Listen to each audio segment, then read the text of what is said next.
Hey, Jen. Hey. Hey, Guy. Hi, I'm an assistant manager at Donaldson's Grocery, where customers come first. That's assault! I'm calling the police. You're gone. This is Doug. You know, he's 31 years old, married, and I don't think he ever anticipated working in a grocery store at 31 or 33, however old he is in the movie. But I think, you know, I think he's at a place in his life where he's just trying to give himself the good life, you know, and his wife, you know, a real chance at happiness. And it's a difference between making, you know, $45,000 a year and 60 grand a year. You know, it's a big jump. Just a good guy, really, just trying to figure things out. And this guy, John C. Reilly's character, comes down and he's kind of pushed to the test, you know. He was, I mean, I was really intimidated. Like, I sometimes would be like almost like sick to my stomach to work with him every day because he was so funny and so good. I think it was just some black apples. We won't be seeing that happen again. Black apples. I said bad ones? That I struggled with not cracking up during the take. I didn't mean to say black, I meant back. Blatch, blad. Blapples. He would add all these little things, and every take would be just slightly different. And I mean, I spend most of my time going home going, I will never be able to do what this guy does. I think I'm at a point now where I can tell if a movie actually is good or if I want to believe it's good because I'm in it. Because I've been often wrong. But I think that I really think this movie is special, and I think what he did in this movie is really wonderful. I think he's extremely funny. Well, you know what's funny is like Steve Conrad and I, we started filming some little clips for, you know, to try to generate some momentum for the promotion, and he saw that photo and he's like, "Dude, who stands like that?" Because it's like super cheesy. I got like it's like super like pin-up cheesy. You got my thumbs in my waistband, or whatever, and we were gonna do this thing because I'm bigger now. I'm not as in shape, but I was gonna gain a bunch of weight. We're gonna do this thing where he's like got the camera on the monitor. He's like, "Sean, when did you take that photo? Who stands like that?" And the camera's gonna pan over to me, and I'm in the exact same pose with the exact same jeans, with my shirt off, and my guts out. I got a beard, and I got the same. I'm like, "What are you talking about? I always stand like this." And then we're gonna do like this whole like series of like, I go to like Iron Man with my shirt off, eating popcorn with my gut out, kind of posing, and then I find a Mars bar in there, and I eat the Mars bar all in one bite. It's chalk on my face. Then I go to like the grocery store, and I'm pumping gas with my shirt off, and it's like in slow motion. Just like this whole sequence. I don't think we'll have the chance to do it, but he, after seeing the Teen People thing, he was like. And at one point he's like, "You should be washing your dog," and you're like laughing, and the dog's shaking, and you're just like all happy you're wet. It's just like super gross. So I think we might do it. So you're the first one to hear about it. But anyways, he saw that photo. He's like, "Yeah, you're in shape, but dude, that is cheesy." I still every once in a while get this Stifler thing. But The Rundown actually is the movie that I get most people. Such a great movie. Yeah, thanks. So Peter Berg was unbelievable, and that guy's just an insane filmmaker. He's just incredible. But I get people that come up to me more about that movie than probably any other movie. But I would say, you know, if you're walking by a bar, you're probably going to hear a Stifler comment. If it wasn't for that character, I wouldn't have a career, so it's fine with me. Nobody actually knew that The Rundown didn't do well in theaters. It didn't? No, the movie didn't do well. It cost like $90 million to make. It made 18 the opening weekend, and I think it finished at like 40.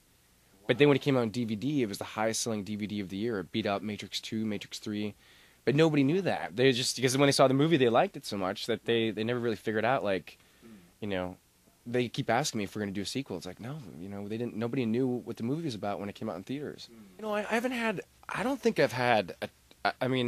a hit in a long time. And I wish, I'd like to get to a point where I could do a movie like The Rundown again, and then do a movie like The Promotion, and then maybe go back and do like this movie that I did called Little Big Men with Paul Rudd. But the last couple of movies that I've done haven't done so well.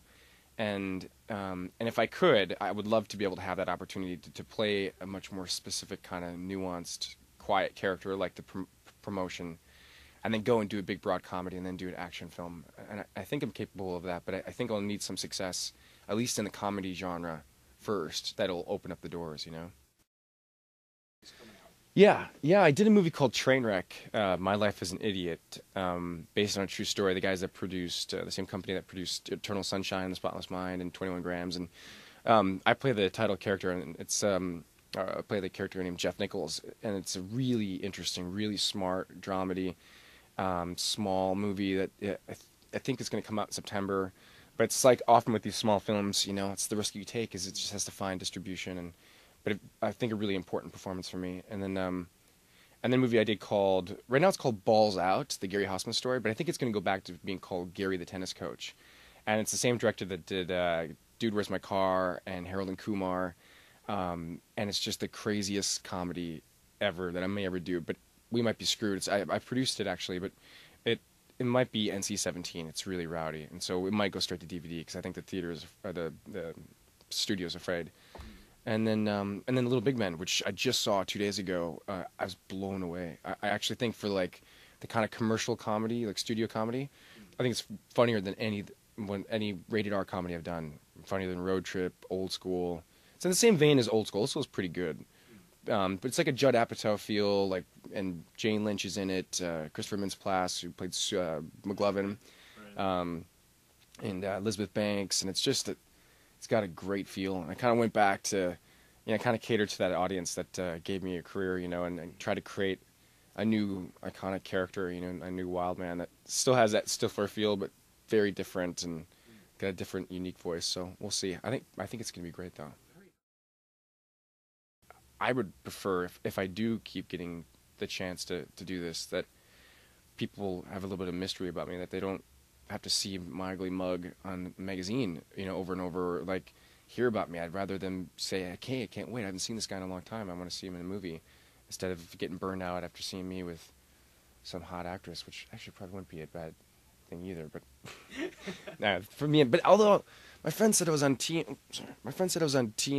a couple days ago, and this guy had a camera, and I just walked up to him. I go, "What do you do all day?" I go, "What do you guys do? Do you just follow people?" He's like, "What? What do you mean follow?" And he's like, was caught up like this. So, but he thought that I didn't know it was on. I go, "So you just basically follow people with your cameras?"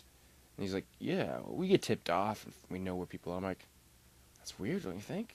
And he's like, "No." I'm like, because you think that they ask for it, right? Because they're actors. He's like, "Yeah." I go, they became actors. You think they just said, "Well, I'm gonna be an actress so I can have a camera in my face?"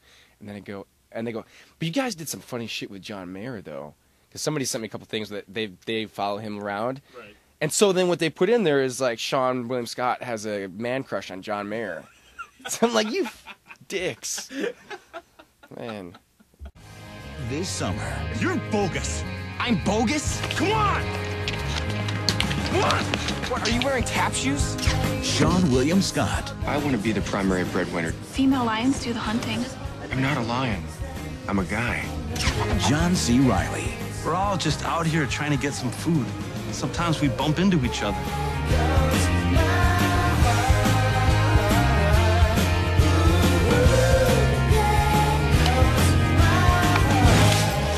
The Promotion.